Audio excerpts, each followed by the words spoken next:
Wagwan Porciol. This is episode 2 of the Dub Woke Podcast. Tuning in with Jesse. It's me again. If you guys listened to the first one, thank you, yo. Thank you for coming back and supporting this. I'm not gonna lie, this is the only second episode, but this is way fucking harder than I expected, alright? Cause, buddy, I'm not gonna lie, this is like, I re-recorded this shit for the second time, because the first time I did it, it was going sick, but then like, I choked, you know what I mean? You ever watch 8 Mile? Like, it was like one of those moments, like the first scene where the dude's like throwing up and shit, but this time it wasn't spaghetti. It was my mom's curry, alright? Sick. I think what I'm trying to do now is kind of get comfortable to the silence, you know? Because, like, I was thinking about it. Like, in a real conversation, you don't just keep fucking talking. You pause a bit, you know? And I also, like, I battle myself a lot. Like, in my head, I'm like, that sounds fucking stupid. But in hindsight, realistically, you're not really going to listen to the full hour of what I'm talking about. You're just going to pick out bits and pieces. You probably won't even care about me talking about this right now. I'm just fucking saying it because it's my podcast. Suck yourself. Sick. All right.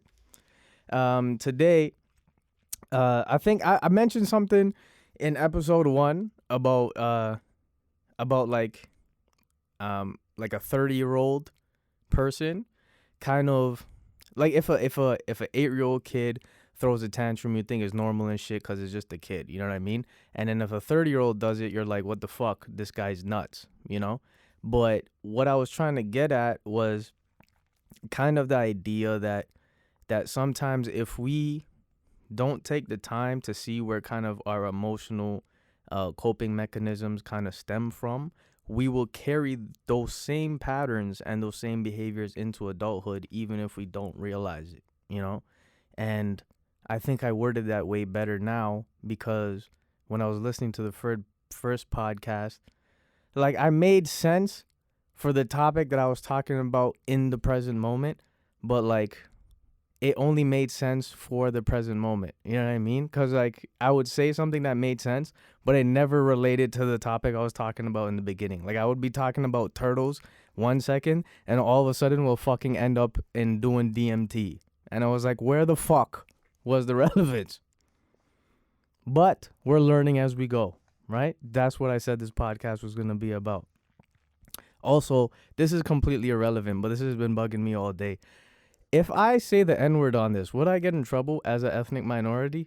Like, I know that's real. Like, I know that's very fucking outlandish. Like, you shouldn't be saying it regardless. But, like, I mean, like, as a brown guy, that's why the podcast is called Dumb Woke, is because, like, there's something going on up here, but at the same time, I'm very fucking retarded. So, when it comes to social cues. Sick. So yeah, going back to the 30-year-old coping mechanism and behavior thing. There's a lot of things that can kind of impact that, man. And one of the things that I'm going to be talking about today is the idea of how trauma can affect that, but also the idea of like how that kind of transpires into your relationships, not just with like romantic partners, but friends, family, whatever the case is. And one thing that someone brought to my attention was the idea that trauma itself is not just like it's not. It doesn't take place just for the individual that goes through it. It can actually be intergenerational, meaning that trauma can be passed down through family members. You know what I mean? And the way someone kind of broke that down or explained that to me was like, say if your dad or your mom had an encounter with a snake, right? Like say if your dad was walking through the woods, a cobra pops out of the bush and bites him in the dick, right? All of a sudden, he's going to be afraid of snakes, right? Because that's scary as shit. That's a traumatic event that took place for him. But as a kid, he's going to be ingraining into you to be scared of snakes. Although you've never fucking encountered a snake in your life. You might not even have to because, first of all, we live in fucking Canada, all right? It's freezing. But you would never have encountered a snake in your life. But because you were taught as a young age to fear snakes, you suddenly think that snakes are bad.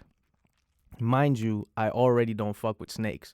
because, and not that I've had a bad experience, but because I've read the Bible. That shit's Lucifer, all right? It has no feelings. Like, people have pet snakes, and someone told me they had a pet snake, and every time they went to sleep, the snake would lay next to their bed. And I'm like, why was the snake doing that? And they said it was sizing them up to see if they can eat it. You're telling me that's a fucking domesticated animal? No, it's not, bro. How do they even make babies? They don't even have can someone please tell me how they do that? Like, I would love to know. but yeah. So like, that's kind of going back to the idea so it doesn't even have to be snakes. It could just be like observing even a toxic relationship or like toxic relationships amongst your parents or your caregivers. You kind of will take on those same traits and those same fears, and I'm going to touch on that a little bit later. But more so on the intergenerational trauma piece. Like, even as a kid, man, like there's certain things that I'm kind of slowly learning now too, is how you actually carry trauma through your body, right? Like, physically it manifests itself. And like as an example, say if you grow up in a household that was very abusive, right? You were either faced with emotional abuse, physical abuse, whatever the case is, or if your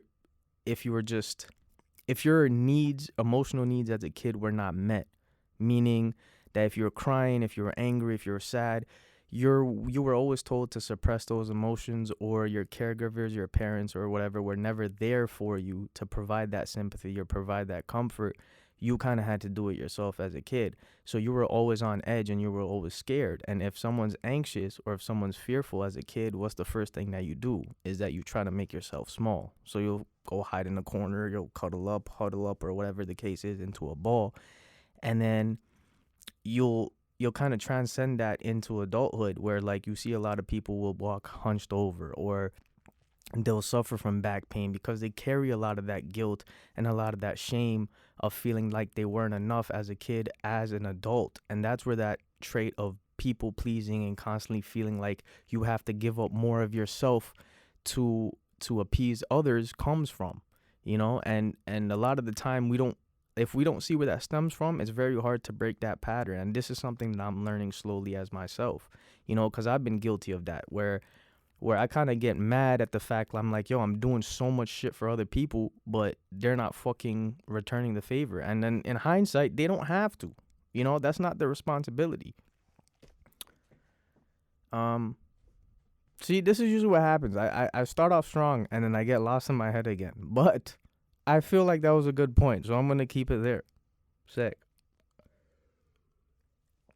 Yeah, man. So, and even going back to that physical piece, I met a lot of beautiful people while I was on that meditation retreat, and one of my boys that I met out there, his name's Fergus. He lives in Ireland, and he does a lot of work with young men, and just talking about how to kind of release those emotional traumas through movement, right? Or through your body, and like kind of listening to where it's coming from and seeing and uprooting those feelings, which I think is fucking dope. So if you guys ever get a chance, hit him up on Instagram. Yeah, so moving forward from that, the trauma piece, I was kind of talking about how growing up in households where your emotional needs aren't met by your caregivers or whoever the case is, can affect your relationship styles, right? And that's because when you're a kid, your world or your view of the world is very fucking small. It's finite. It's from school, it's from your parents, and it's from your household. So everything that you learn to do, or the way you learn to navigate the world, comes from that. And in psychology and stuff, they kind of broke it down into like 3 different levels of this. It's obviously not that black and white, but I'm just going to talk about it like that these are patterns that can occur, right? And more than like most times than not, that is usually what happens. So the first one is like kind of an anxious style, where it's like if a child has grown up in a household like I was talking about earlier, where they've seen like either emotional abuse or physical abuse, whether they were the product of it, like whether they were the victim of it, or whether they just saw it happen amongst their parents, they would kind of form this fear when they get into relationships that they're unable to kind of express themselves. You know what I mean? So like, would they feel like if they express too much anger, that person's gonna leave because anger is seen as a bad emotion, or if they're upset, they don't know how to deal with it because they were never nurtured as a kid. You know what I mean? So you kind of have this style. You kind of have this hold on, let me get my thoughts together. You kind of gain these character traits where it's like you're constantly forgiving the other person for things that they do that you probably shouldn't even be forgiving them for, but you're just so scared of being by yourself or being left alone that you cling on to this person. You know what I mean? And like I was saying, you put up with shit that you usually shouldn't, and you start fearing the idea of being alone so much that you end up staying in a relationship that probably is not healthy for you. You know, and I'm not saying this shit just because like I think I fucking know it. It's because I've been through it, you know, and I've witnessed it, and I've kind of slowly learning from it. And then also there's the next style was like the avoidant kind of relationship style, where it's like if your parents or your caregivers just weren't there at all, they kind of let you fend for yourself, or if you were vulnerable with them and then that vulnerability was shut down immediately. Like it's like, yo, ma, like I don't know what to do.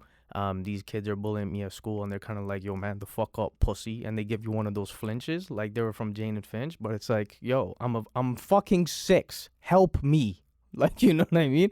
But so they kind of punk you, and you're like, oh fuck, so I gotta do this by myself. So then you start feeling like you constantly feel like you're such a bitch, and then you overcompensate by getting loud and like trying to rob. This actually happened. Mans would rob me at 6 in the fucking morning. I talked about this on another podcast, but like it's also, you can tell I'm still angry while I'm reliving it. At 6 in the, I was more mad at the fact that it was that early, you know?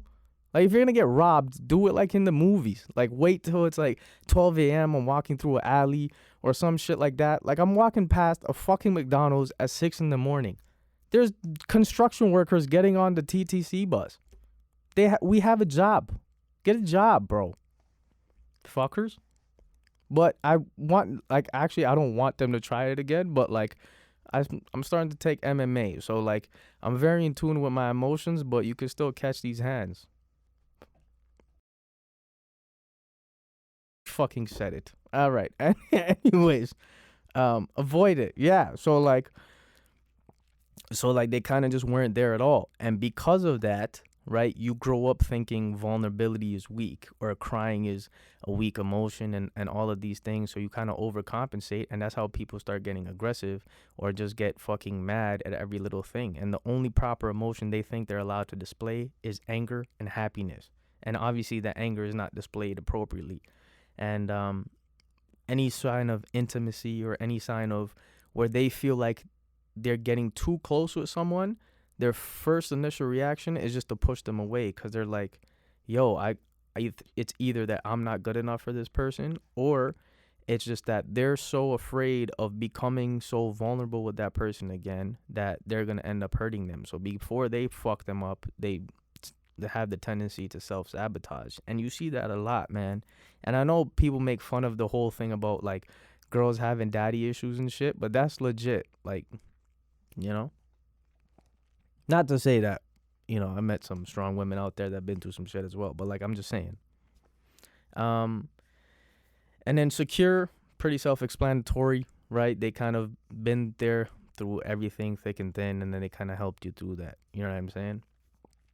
Going back to that anxious style though, not even the anxious style, just in general. Like when you kind of end up in a relationship, you have to be very careful that you're able to identify your emotions, because that's what I was talking about earlier. Is because when you come very emotionally invested into something, you start losing your sense of logic. You know, like I was saying earlier, like you put up with shit that you shouldn't, but you also start And then afterwards, when it goes fucking south, you're all upset and shit, and you're in your feelings. And at that moment, it's very easy to play the victim and be like, "Yo, what the fuck? I was so good to this person." Da da da da. But then you also have to look at the fact that if you weren't happy with the situation that you were in, and you had the option to leave, because sometimes you don't, depending on how severe the fucking that toxicity of the relationship is. But if you have the option to leave and you don't, a huge part of that is on you. You know what I'm saying? And instead of looking at it as like, yo, how the fuck can this person put me through this? You can also see it as like, what was this situation trying to show me? Because I think it's very wrong, not wrong, but I hate saying that a person is toxic, because I don't think a person himself is a toxic person nor a bad person. I think that the behaviors that they display, the actions that they show, or that some of their thought patterns may not be the best, but that's because they were a product of the environment and like programmed to kind of behave that way, right? Because that's the defense mechanisms that they learned and how to go through life and shit. So yeah, so like what I was kind of getting at is that you can kind of look at these situations as almost as a blessing, because it's like, what was this trying to show me? And as you start looking back at it, you start seeing the fucking red flags that pop up, and you understand not to do that moving forward, right? Because when you actually care about someone, it's very easy to make excuses for them, right? You start bobbing and weaving shit, like you be like, yo, like, you know what I mean? Like, the girl will flat out tell you, hey, I'm gonna fuck you up, and you're like, oh, it's okay. She has layers, you know what I mean? Who you texting is 2 a.m. It's just a friend. I guess that makes sense, you know what I mean? But you start fucking, it makes no sense. You're playing 12 rounds with a girl you thought that was Princess Peach, but she ends up being Bowser, right? But then you gotta be ready to face that. Not to say that all girls out like, you know what I mean? You've been through some shit, but you still have Bowser tendencies. You can't be throwing fucking fireballs at me. No, you're not paying enough attention. I was here for you all along, bitch. Sick. All right. I hate why the fuck. That was okay. I was gonna ask a really stupid question, but it's just basic physics. I was gonna say, why does the water keep splashing back up in my face? But that's because when you put it down, it naturally drops. Dumb woke. Oh man, this is actually my favorite topic of today. This is what I really wanted to talk about, was the masculine and feminine energies. All right. Now this does okay. So masculine and feminine energy. The idea of that is kind of like, it comes from the yin and yang symbol. I'm pretty sure everyone's familiar with that, right? Like the black and white symbol with the dot in the middle and shit. But like it represents masculine and feminine, but to me it kind of represents balance, right? Ideally. And something I didn't know was that the symbol itself is actually not static. So like if you look at the yin and yang symbol, like it's not just stationary. It's actually constantly moving, because whether you're a man or a woman, we all have both of those aspects within us, right? Masculine energies and feminine energies. And kind of what the masculine energy in someone represents is like stillness, strength, right? Focus, calmness, and light, right? Whereas the feminine energy is kind of dark, right? That's not to say that bitches are evil, nor are you bitches, but like it represents like night, you know? I guess it has something to do with the moon and like your menstrual cycles, because, you know, like women, when you guys are on your period, you sync like iPhones. At least that's what my understanding of it is. but yeah, so like the feminine energies represent like you're intuitive, you kind of flow with life, and you kind of, I don't even know, I wrote this, I don't even know what it says. Oh yeah, you're intuitive, you flow with life, and you're kind of that nurturing figure and that empathetic figure. So in both those traits, or both those qualities, right, is possessed in every man and every woman. It's just that in individuals, one trait might be more predominant than the other. And sometimes there can also be when you're imbalanced. So saying that, for instance, if there was a woman who kind of had to enforce a lot of that masculine energy from an early age, right? She was always like kind of taught to be, for lack of a better term, the man of the house, or the person that had to be the provider, and constantly having to put up that provider role. Like, you know what I mean? She didn't get a chance to kind of practice those nurturing and those caregiving and those empathetic traits. So eventually, when you grow older, you kind of have those what they call wounded energies, right? So like a masculine energy might be balanced, but then on the other hand, well, not balanced, sorry, because one side of you is still, needs some work, and that could turn into, you know, always needing control, or being aggressive, or being manipulative, or whatever the case is, and vice versa. It's not just women, that's men too. Like, you know what I'm saying? Look at Shaggy. This guy made a whole song about cheating on a bitch and telling her it wasn't him, even though she saw the fucking video. You know what I mean? Come on, bro. The fuck? How the fuck do you even do that? First of all, I feel like you have to have Jerry curls to pull that off. I can't do it. I barely have a fucking hairline. You think if I told this bitch that it wasn't me, there's no way. There's no other 24-year-old out there. There probably is, but like, I'm pretty sure I'm pretty noticeable. But yeah, man, that's why. So that's the whole idea of learning how to balance those energies. And if you have like kind of that wounded masculine energy, if you want to call it, I mixed it up. You're kind of more assertive, like not assertive, but you're more controlling, you're more aggressive, whatever the case is. And then the wounded feminine energy would come in as someone who always plays victim, who's overly sensitive, overly emotional. And the idea is to balance the two, right? An example of that would be, I'm not even the most religious person, but if you look at Jesus, right? Not as a god, or like, I'm going to get fucking, there's going to be bare Christians mad at me for that. But like, if there's, not to look at him as like this mystical figure, but if you were to look at him as like just a regular dude, all right? Like he was just a regular person. That is a very strong man. Not because the man was like deezed or nothing or whatever the case is, but because he was balanced. He was very calm in stressful situations. He knew when to assert himself, but at the same time, he was also very nurturing, caring, and empathetic. On the other hand, you have Joe Pesci from the Goodfellas, who had very fucking wounded masculine energy. I still wouldn't fuck with him, but like, the man was getting mad. Remember that scene where where he shot the kid? Cause what did he tell him to do in the bar? He told him to shut up or something, and he got fucking vexed, and he just shot the kid in the foot. And then he stabbed the man with a pen cause he told him to shine his shoes. That was fucked, bro. Very good movie, but this guy needs some counseling. You know what I'm saying? Fuck. So I think that's what I'm kind of on now, is like learning how to balance those energies within myself, you know?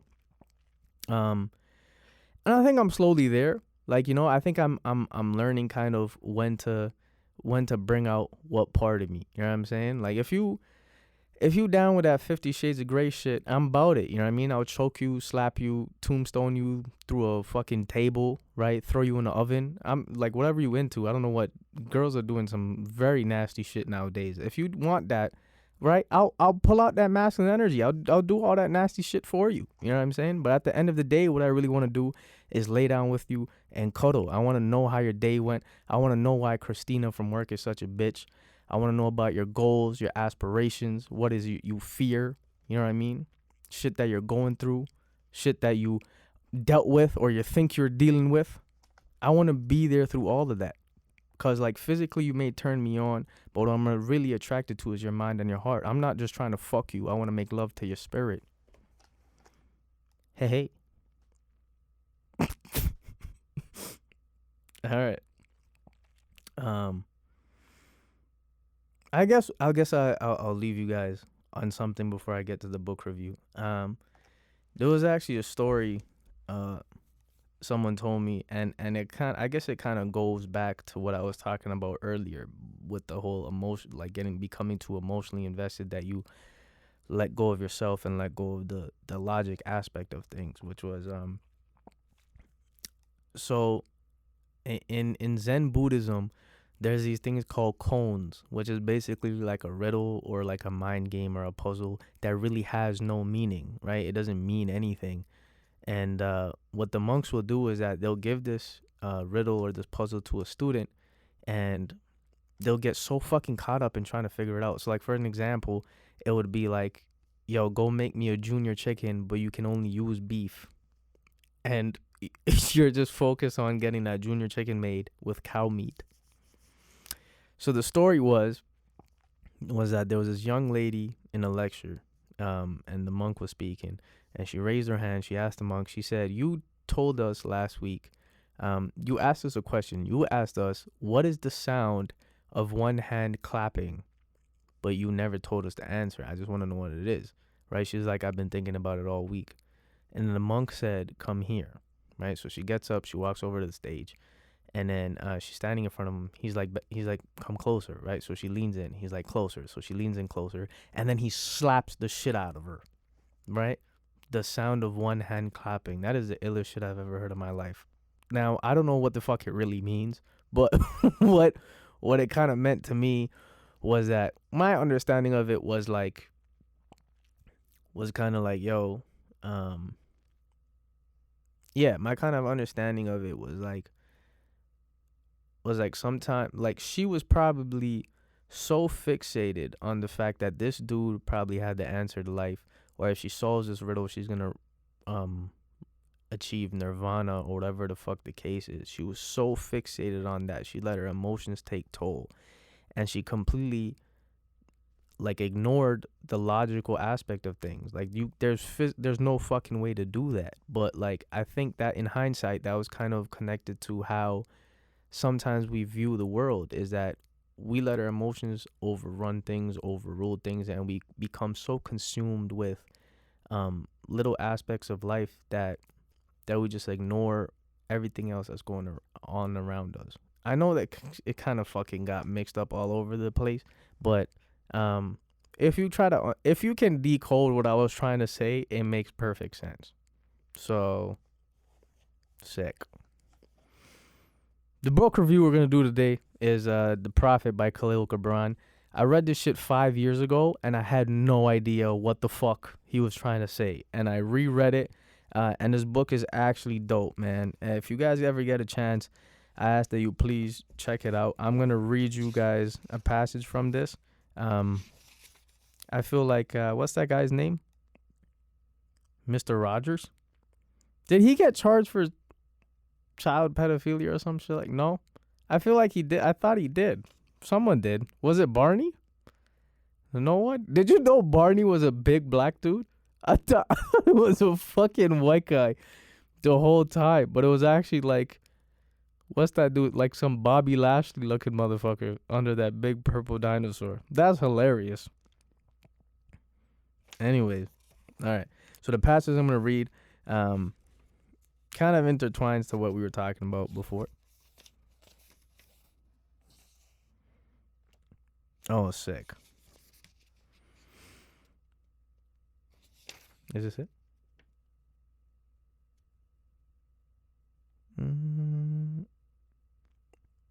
Okay. Yeah, right here. So it says, so he's basically talking about love and marriage.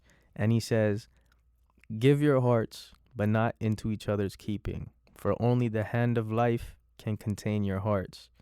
And stand together, yet not too near together. For the pillars of the temple stand apart, and the oak tree and the cypress grow not in each other's shadow. My boy wrote this. I don't even know when he wrote this, but this was back in the fucking day. And hearing that and remembering that we now have rappers like Young Thug. Where the fuck are we headed? Dope. All right. I feel like we will end it there, man. That's been episode 2 of the Dumb Woke Podcast. Thank you guys for tuning in. If you have any suggestions, critique, or even if you just want to talk shit on YouTube, bring it, yo. I still love all of you, you know? I hope you guys have a blessed night or day, whenever the fuck you listen to this. Take care of yourselves and come back episode 3. Namaste, bitches.